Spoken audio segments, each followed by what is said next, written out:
I started doing this triathlons and endurance sports, ultra runs, just to test my soul, to see what I'm about, to see in a 150-mile race at mile 75 when I feel really bad. That's when you know. That's the only time you can find out what the human body is all about, what you're made of, to find out limits to myself, limits to the human soul.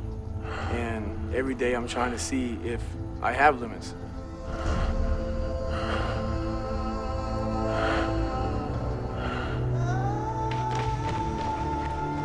I run anywhere from 125, 150 in a week. So I'll try and put in about 450 miles a month. Usually every day I wake up at 3 o'clock in the morning and I run anywhere from 10 to 15 miles in the morning. And then I live about 25 miles from work.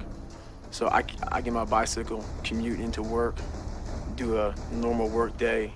At lunchtime around noon, I'll run again, anywhere from 5 to 8 miles, whatever it may be. Come back, work, and around 5:30, I'll ride back home, 25 miles on my bike.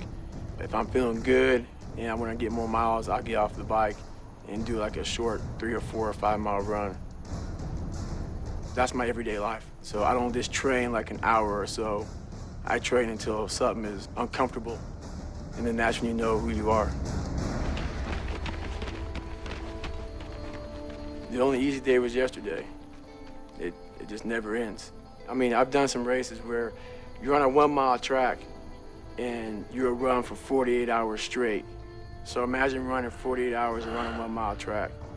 And it's not like you're sleeping, you're running for 48 hours, see how many miles you can get. I want to talk about mind torture.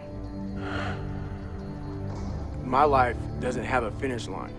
So when I cross the finish line of the Ironman, it doesn't matter, because I know that, 2 or 3 weeks from now, I'll be doing something else to put my body through more pain. I believe, everything I try to do is kind of defined by excellence, but I don't think I ever reach excellence myself, because I have my standards of my life are really high. So I don't think I ever reach it, but I try to every day.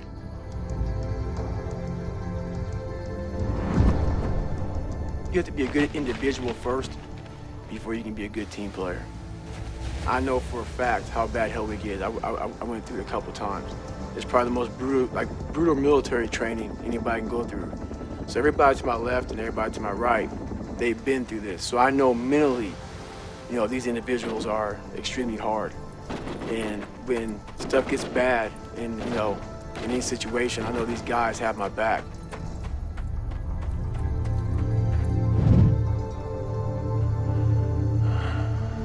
I've done a lot of things I thought were impossible. Nothing's impossible anymore. David Goggins, the United States Navy.